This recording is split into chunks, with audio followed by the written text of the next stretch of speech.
Hello friend, नमस्ते। मैं पूनम आप सबको अपने यूट्यूब चैनल पूनम अवधि गीत में स्वागत करती हूँ। आप लोग कैसे हैं? उम्मीद करती हूँ आप लोग बहुत अच्छे होंगे। आज मैं आप सबके लिए एक बहुत ही प्यारा कजरी गीत लेकर आई हूँ। आप सबको कैसा लगे कमेंट में ज़रूर बताइएगा। दोस्तों, मेरे मुंह में देखिए छाला पड़ गया है, ये देखो, ये देखो, ये। तब भी आप सबके लिए मैं गीत गा रही हूँ।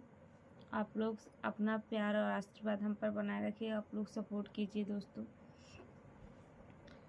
कि सखियाँ कैलाश नैहर में ससुर हुई हैं जे हलियाना।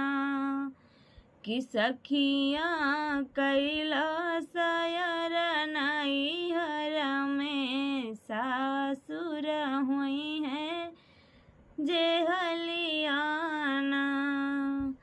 अब तक रहलू मम्मी जी के घरवा, अब तक रहलू मम्मी जी के घरवा।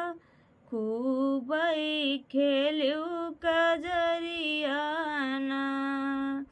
अरे अब तो भइलू सासू के बसा में, कैसे खेलबू कजरियाना। कि सखियाँ कैलाश नैहर में सासुर हुई हैं जे हलियाना। सासुर हुई हैं जे हलियाना।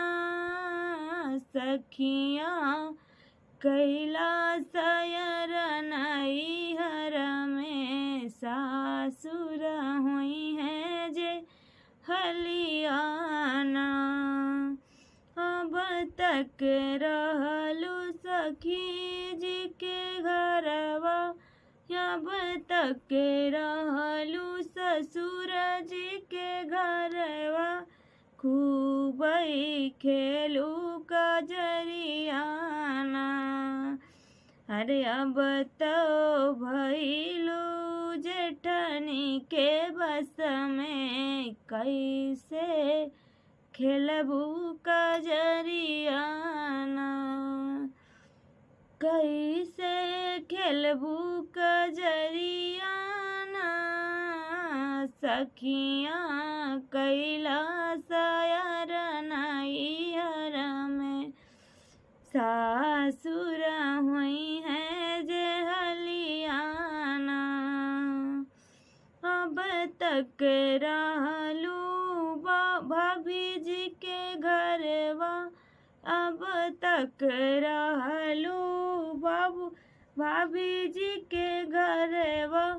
खूब खेलू कजरियाना। अरे अब तो भइलू, अरे अब तो भइलू ननदी के बस में, कैसे खेलबू कजरियाना। अरे कैसे खेलबू कजरियाना। सखियाँ कैलाश नैहर में सासुर हुई हैं जे हलियाना।